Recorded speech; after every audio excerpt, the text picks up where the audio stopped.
This past school year, my 7th grade class had the great opportunity of partnering with a school from Peru. Through video conferencing, my students were able to make friends from another country, gain insight into their daily experiences, and begin to understand and articulate some of the issues that their new friends were facing.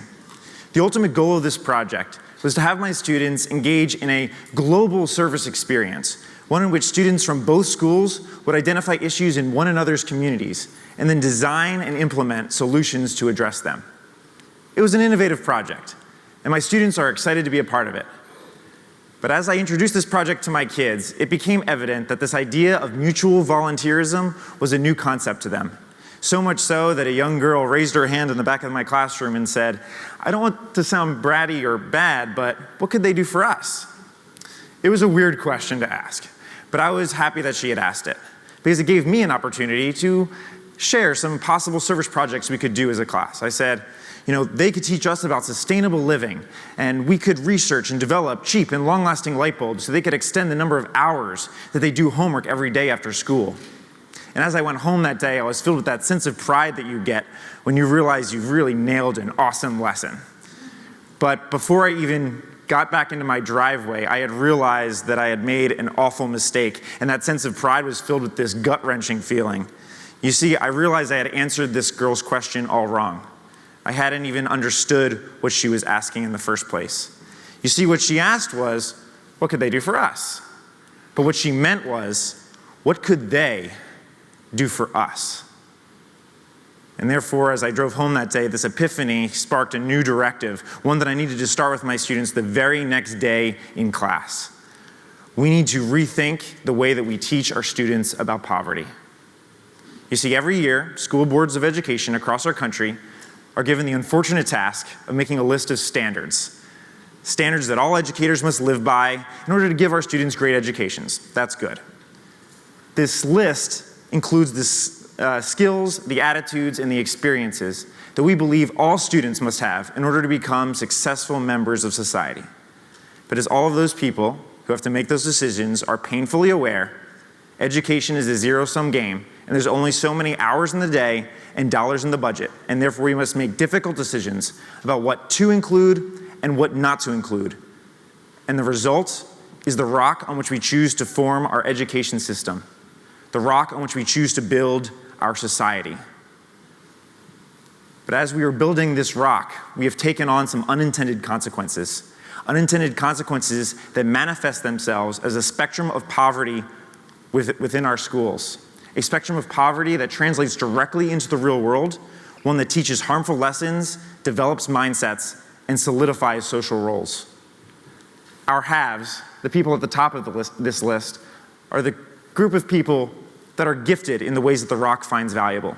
You know who these students are. They're the captains of our athletic teams, they're our first chair musicians, they're our honor roll students and student council presidents. These are the students who, as teachers, we love having them in our classrooms because they make our lives so incredibly easy. And at the end of the year, as they leave our classrooms for the final time, we pat them on the back, we look them in the eye and we say, "We expect great things from you. Make us proud." But for every one of those students, there are countless others that fall along the spectrum who are not as lucky, because they are not as passionate or not as talented in the ways that the rock finds valuable. Are they passionate? Yes. Are they talented? Of course. But not in the ways that we want them to be, and that's a problem. You know who these students are as well. You may have been one. You may have raised one. These are the students who are rolling their eyes in the back of classrooms, and they're putting their heads down on their desks. And these are the students who go home at the end of a long day of school, and their parents ask them, "What did you learn today, honey?" And they just stomp, and they grunt, and they go upstairs. But where's their pat on the back? What are the expectations that we have for these kids? And how do we go about communicating those expectations? Is our message to these kids, hey, just try to get by? And if that's the case, what do we expect them to do in the real world? Just try to get by?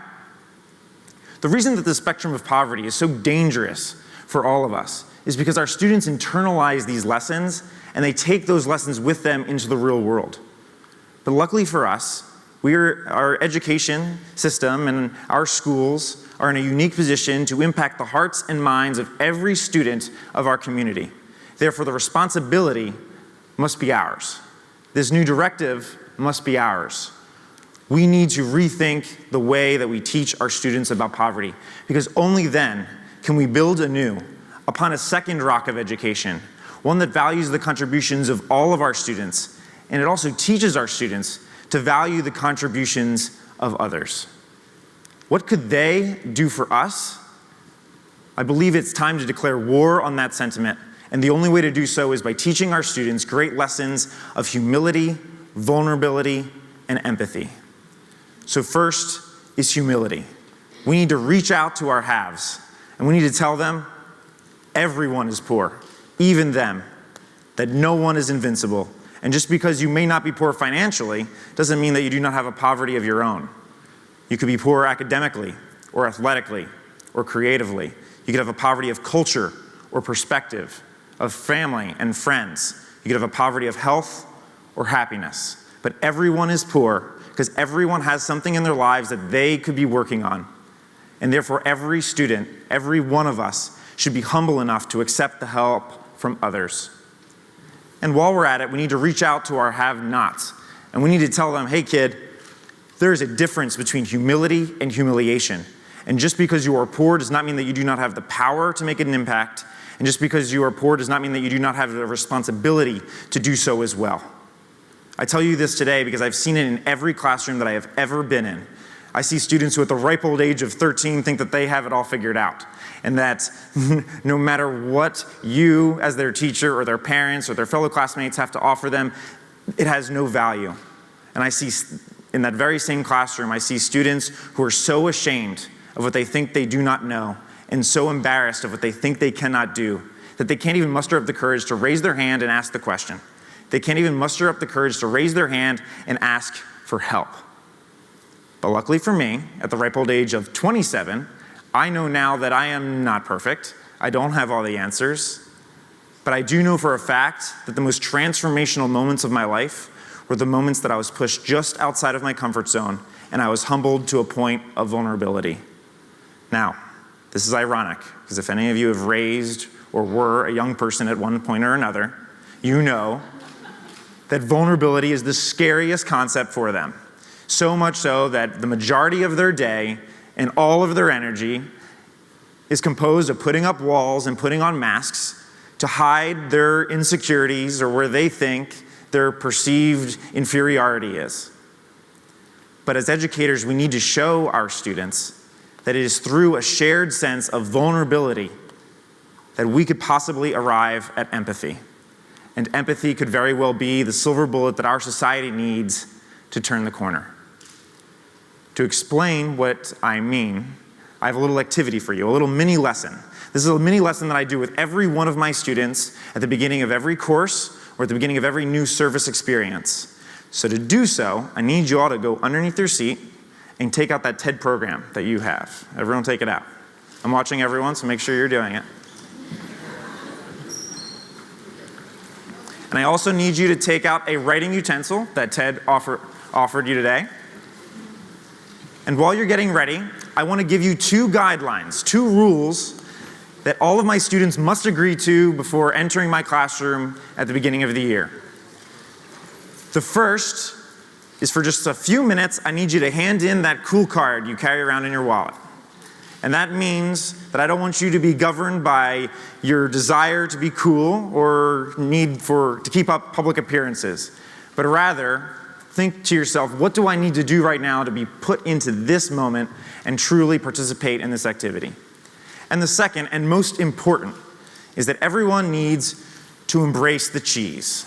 And what I mean by embrace the cheese is no matter how cheesy a lesson is, you must embrace it fully. Because as a teacher, I'll tell you the secret, we all make our lessons just a little bit cheesy on purpose because we want to make sure our students are pushed just outside of their comfort zone without them knowing to a point where they can humble themselves to vulnerability. So now that you guys are ready, I want you in one word or phrase to answer the following question, and don't worry because no one's going to see this answer but you. Okay? The prompt for today is, what is your poverty? One word or phrase. Everyone jot it down. What is that thing in your life that could be better? What is it that you are working on these days?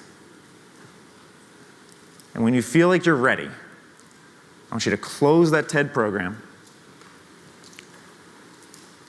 And I want you to clutch it with both of your hands. Okay? Everyone have it both in their hands, ready to go? Okay. And I'll be able to tell if anyone's not participating. What we're going to do together today is push away our poverties. So to do so, I need you to slide to the edge of your seat, and I need you to put out your program as far as you can. Let me see everyone try to do that right now.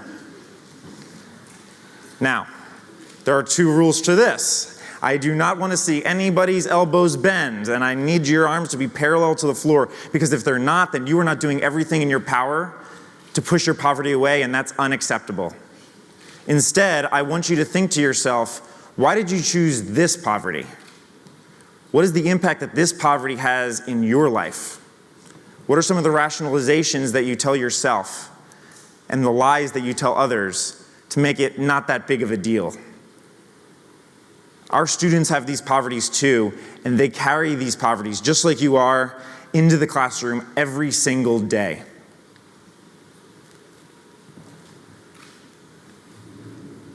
Okay, it's at this point during the reflection that your arms are going to start to get a little tired. That's why any awkward long pause like that kills students. Okay? But I don't want you to start cheating, because that's what students start to do, because their arms are burning and their arms are heavy. And instead, I want you to think to yourself, what is your mind thinking about right now? Are you still thinking about your poverty? Or are you thinking about the pain that your poverty causes? And as we joke, but that pain, that new focus is paralyzing to us, and it's paralyzing to our students. It's time that we give our students some relief. Imagine if I asked you to do long division right now, would you be able to do it? Right? Maybe not anyway, but definitely not now. We need to give our students some relief. It's time to rethink the way that we teach our students about poverty. So to do so, I would like you, as cheesy as it is, I would like you to lower your arms and just place them on the shoulders of the people next to you. It's cute.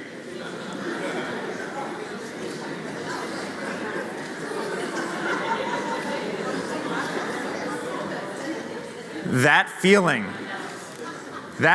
that you have, that is the idea worth spreading.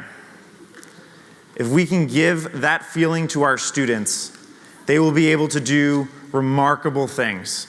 Is your poverty still in your hand? Of course it is. But for just a few moments, it's not paralyzing to you.